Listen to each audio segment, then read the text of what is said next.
Eu acho que a gente vai atravessar a temporada apresentando o campinho do Flamengo com essas dúvidas. Eu acho que vai ser uma característica do trabalho e pelas boas opções em algumas posições, a gente vai ter dificuldade de definir o que é a formação titular. E o Flamengo, ele realmente tem mais talento, tem mais tempo e tem tudo. Então, O técnico Fábio Carille disse até que por causa do pouco tempo de treinamento para o Clássico, a preparação com o time vai passar muito mais pelo fator mental do que pelo fator técnico. Meus amigos, chegou o dia, hein? Flamengo e Vasco, segundo jogo da semifinal do Campeonato Carioca, decidido direto do Maracanã. E aí, quem será que vai avançar à fase final da competição? Eu acredito que seja o Mengão, pelo menos é o que tem a vantagem no momento e que tem, logicamente, o melhor time. Mas lógico, o jogo é jogado, o lambari é pescado. Tem que jogar dentro de campo, né? Tem que jogar para vencer esse jogo deste sábado. E é claro que vamos acompanhar aqui os bastidores dessa partida, inclusive o provável time do Flamengo, do técnico Felipe Luiz, e também o provável time do Vasco, do técnico Fábio Carille. Agora vem comigo e vamos acompanhar o que foi falado nos bastidores sobre esse confronto entre Flamengo e Vasco. Créditos vai para o Sport TV. O link deles está aqui na descrição desse vídeo. Chega para esse jogo bastante confiante na virada sobre o Flamengo. Claro, a equipe está embalada, né, pela classificação para a terceira fase da Copa do Brasil, depois de vencer o Nova Iguaçu por 3-0 na quarta-feira. E a equipe entende que é possível, sim, buscar essa classificação para a final do Carioca, mesmo com o desafio de vencer o Flamengo por pelo menos 2 gols de diferença. O técnico Fábio Carille disse até que, por causa do pouco tempo de treinamento para o Clássico, a preparação com o time vai passar muito mais pelo fator mental do que pelo fator técnico. E ele chegou a dizer, inclusive, que o time tem que ter sabedoria e dosar a vontade de ganhar. A torcida está na expectativa de ver o português Nuno Moreira de novo como titular, depois da boa estreia dele no jogo de quarta da Copa do Brasil. O Nuno estreou com assistência, deu o passe para o gol do Ryan. Foi muito aplaudido pela torcida, bastante elogiado pelo técnico Fábio Carille. Então pode ser que ele seja titular, né, no Clássico. Inclusive, né, com a chegada do Nuno, do Garré e do Lloyd Augusto, o Carille ganhou mais opções para montar o time do Vasco. E o treinador sempre fala que gosta de um time com 2 volantes, um mais de contenção e 2 pontas. Então agora resta, né, a gente saber como é que ele vai montar o Vasco para esse Clássico de amanhã. Vamos aguardar então qual que vai ser a decisão do treinador Fábio Carille. É isso, amigos. Abraço para vocês. Ana, obrigado pelas informações sobre o Vasco. Vamos colocar aqui então as prováveis escalações, né? A gente recebeu as informações aí do Correge em relação ao Flamengo e da Ana sobre o time do Vasco. Vai dentro daquilo que a gente conversava ao longo da semana, principalmente pós-jogo contra o Nova Iguaçu, sobre qual seria a estratégia e a formação do Vasco pensando nesse jogo, porque a do Flamengo já é mais conhecida, né? Resta saber sobre as voltas, né? O pessoal que está voltando de lesão, se serão utilizados desde o início ou não. A formação deve ter os seguintes jogadores: o Rossi no gol, Wesley, Léo Ortiz, uma dúvida entre Léo Pereira e Danilo, né? O Danilo também retornando de um problema físico. Varela ou Ayrton Lucas, mais um que está para retornar. Pulgar, Luiz Araújo ou De La Cruz. De La Cruz é mais um que não vinha atuando nos últimos jogos. Aí é óbvio, né? Se a opção foi pelo De La Cruz, essa é a formação mesmo. Se o Luiz Araújo for o escalado, o Gerson vem aqui para a posição onde estão De La Cruz e Luiz Araújo. E o Luiz Araújo vai para a ponta direita, que é a posição onde ele mais costuma jogar. Arrascaeta centralizado, Plata na esquerda, Bruno Henrique como centroavante.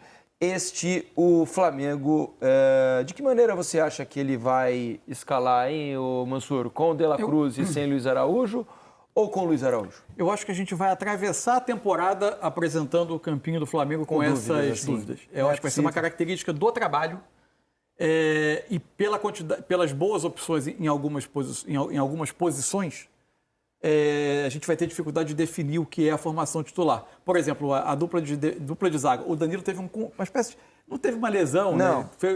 Se disse que foi um controle de carga. Isso. No último jogo, jogou o Léo Pereira junto com o Léo Ortiz.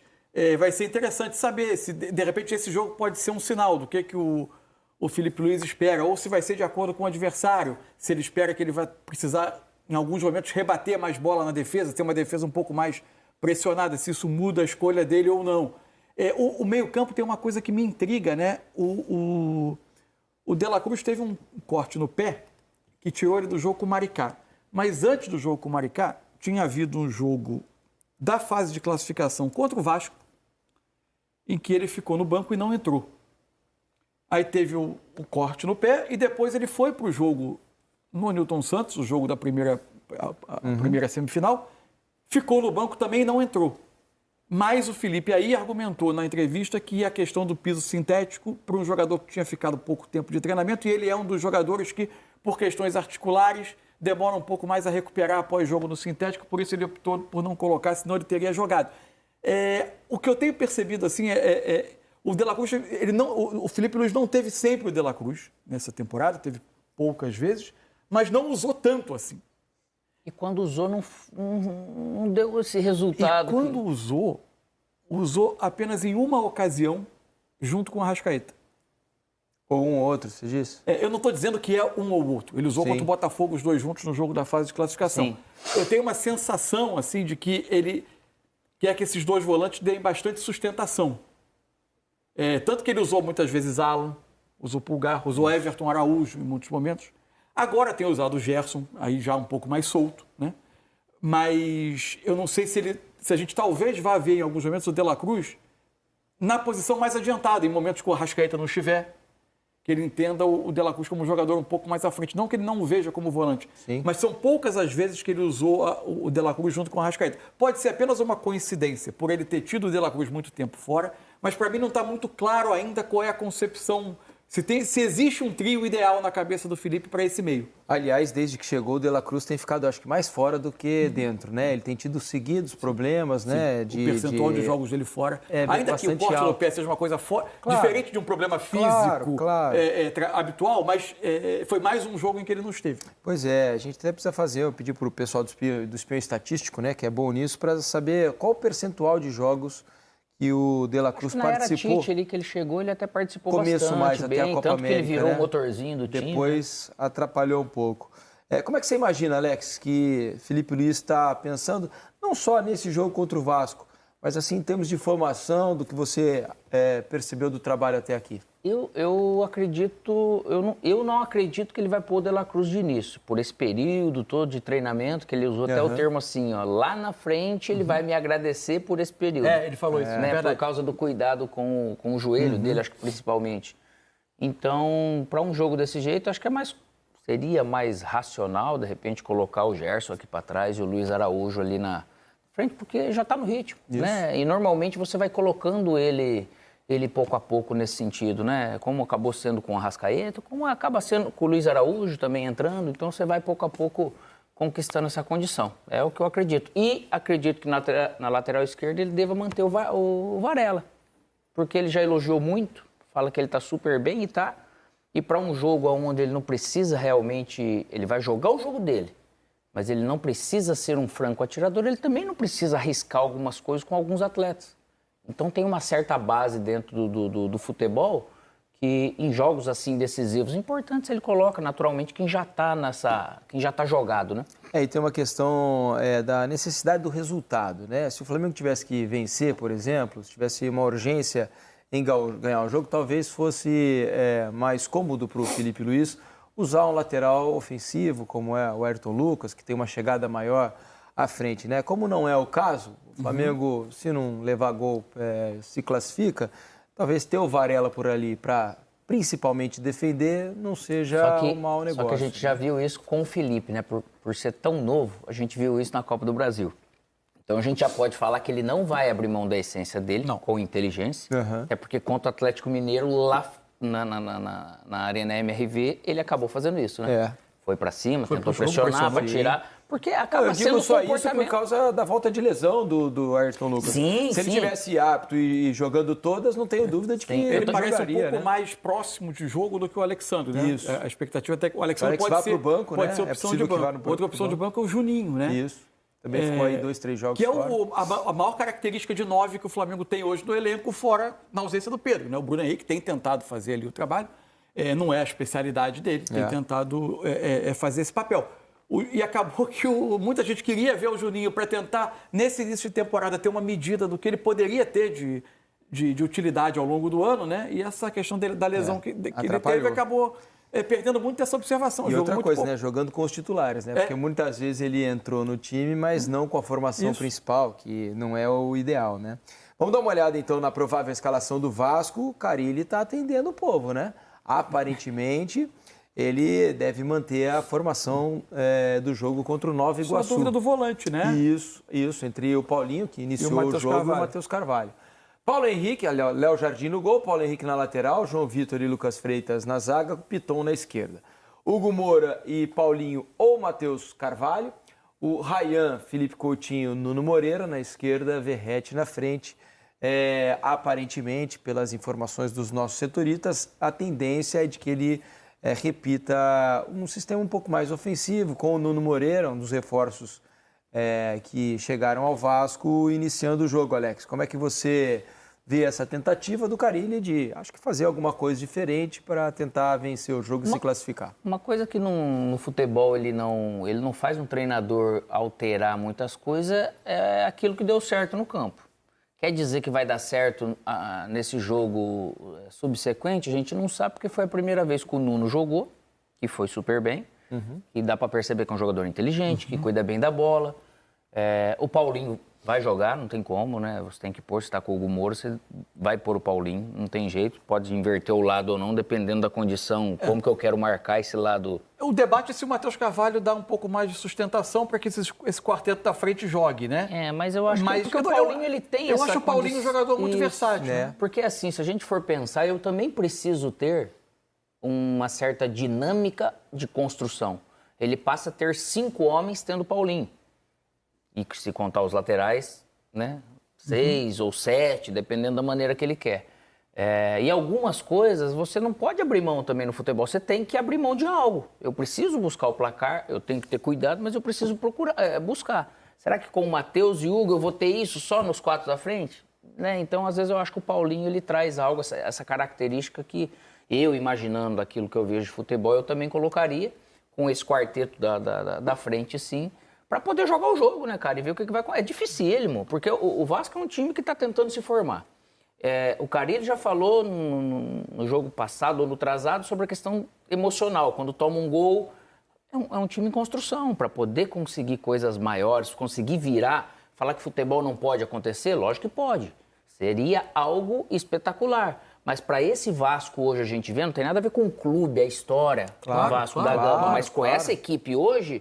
É mais difícil porque ela não foi testada nesses momentos. Sim. Né? Então, e o Flamengo, ele realmente tem mais talento, tem mais tempo e tem tudo. Então, eu acho que ele tem que sim que ir com coragem, porque jogar do jogo, meu filho, futebol é muito louco. Do mesmo jeito que você pode fazer 2 gols que a gente já viu lá depois dos 46, às vezes você pode iniciar um jogo dessa maneira também.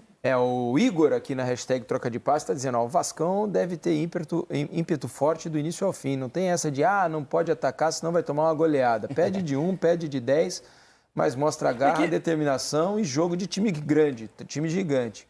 Abraço, Felipe, Mansur e Alex. Sabe qual é a questão também? Ficou muito falada a questão, especialmente no jogo da fase de classificação da Taça Guanabara. Que o Vasco atacou pouco, de que o Vasco foi muito tímido, especialmente no primeiro tempo. Agora, está muito ligado também a quantidade de recursos ofensivos que tinha, né? Exato. Agora tem muito mais recursos. Só de você ter o Ryan e ter o Nuno Moreira, são 2 jogadores que já acrescentam muito mais. Permitido ao Coutinho jogar numa faixa um pouco mais central. Você tem muito mais recursos para tentar brigar pelo jogo, ter a bola e ter o que fazer com a bola, ter um plano ofensivo um pouco mais rico. No jogo do domingo passado... Era bola no Verratti.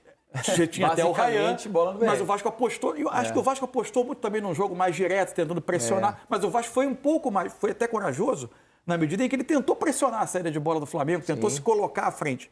Mas tinha menos recursos do que agora. Agora ele acrescentou um jogador mais de qualidade, com capacidade técnica na frente, com entendimento do jogo. Fora 2 opções do banco, né? Que a gente ainda não sabe do que são capazes, ao certo, e o quanto vão poder ajudar o Vasco nesses próximos jogos Lloyd, e na temporada. O Garré com pouquíssimos minutos. Assim, e outra coisa, se a gente for ver parte de ataque, o Verratti é espetacular na área para finalizar. Só que o Verratti ele não é o cara de uma tabela, de sair prender a bola é uma coisa. Mas agora fazer o jogo, eu tendo só um meia e com ele na frente, como ele não teve opção de, às vezes, os 4 volantes fazendo 2 linhas de 4 ali. Então, hoje você tem mais recurso para isso, para você poder ter condição de fazer um jogo mais combinado e, às vezes, chegar a um cruzamento de um lado e de outro com os laterais para que ele exerça essa melhor característica dele. Né? Olha, hoje, falando ainda sobre Flamengo, hoje a Conmebol divulgou os potes da Libertadores, né, os potes para o sorteio, né, são 4 brasileiros como cabeças de chave, né, no grupo 1. Aí a nossa ilustração para vocês. O Botafogo vai ser, como campeão atual, já será o cabeça de chave do grupo A. Os outros cabeças são River Plate, Palmeiras, Flamengo, Peñarol Nacional, São Paulo, Racing da Argentina. No pote 2 estão Olímpia, LDU, Inter de Porto Alegre, né, Libertad, Independiente Del Valle, Colo-Colo, Estudiantes e Bolívar. No pote 3, Atlético Nacional, Vélez, Fortaleza, Sporting Cristal, Universitário, Tajeres, Deportivo Táchira, da Venezuela e Universidade do Chile. No pote 4 tem o Carabobo, o Atlético Bucaramanga, o Central Córdoba. Esse Carabobo já vai render algumas coisas. E o San Antônio Bula Bula. É isso, né, Eugênio? Que a gente viu? San Antônio Bula Bula.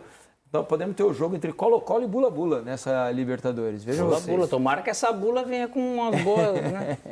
É isso. E ali entram os times no G1, da G2, fase G3 de e mata-mata. G4. Exato, entram os times que estão disputando essa última fase da fase classificatória da Libertadores. Meus amigos, chegou o dia, hein? Flamengo e Vasco, né? Você viu aí que já saiu, né, os potes.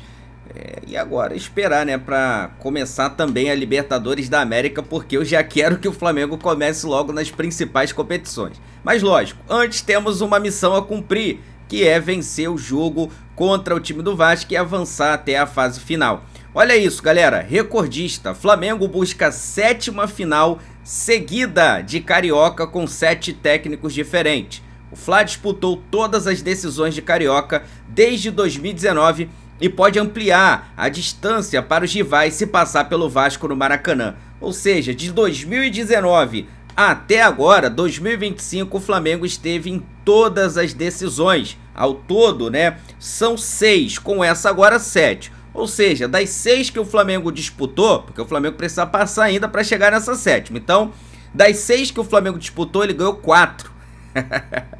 Mano, se isso já não é hegemonia no Carioca, eu não sei mais o que é hegemonia, né? O time chegar em 6 finais consecutivas e com um pezinho já na 7ª, e das últimas 6 ganhar 4, mano, num estado que tem 4 clubes da Série A, mano, com certeza absoluta já é um sinal de hegemonia no Carioca, tá? No futebol carioca. Realmente o Mengão vai impressionando, né, no quesito campeonato carioca. No brasileiro, também beliscamos 2 aí de lá pra cá. Na Copa do Brasil, chegamos em 3 finais seguidas. Se o Flamengo chegar na final da Copa do Brasil agora, é a 4ª seguida. E dessas 3 que nós chegamos, vencemos 2. Então o Flamengo, ó, 7 finais seguidas do Carioca, se vencer o Vasco. 3 finais, se chegar na 4ª na Copa do Brasil, 4 finais seguidas da Copa do Brasil. E nas Libertadores, né, nas últimas temos chegado aí em várias Libertadores, 4 se eu não me engano, e vencemos 2. Então realmente o Flamengo de 2019 para cá se tornando avassalador, papatítulos, né, papatítulos, essa que é a verdade. Beleza, galera? Vou deixar aqui os créditos pro canal do Sport TV. O link deles está aqui na descrição desse vídeo. Vou pedir a você que ainda não é inscrito para se inscrever aqui no canal, ativar a notificação no sino e deixar o seu like. Não paga nada, é 0800. Já clica aí nesse like que ajuda demais aí o crescimento do nosso trabalho. Daqui a pouco eu tô voltando, trazendo muitas novidades, tá? Para você no dia de hoje, sobre essa partida Flamengo e Vasco e também pós-partida Flamengo e Vasco. Então assim, toda a repercussão, bastidores, tudo você vai ver aqui, né? Então já se inscreve, ativa o sino, deixa o like para você não perder nada. Já já eu volto. Isso aqui é nossa paixão, isso aqui é nosso amor. Fui, nação!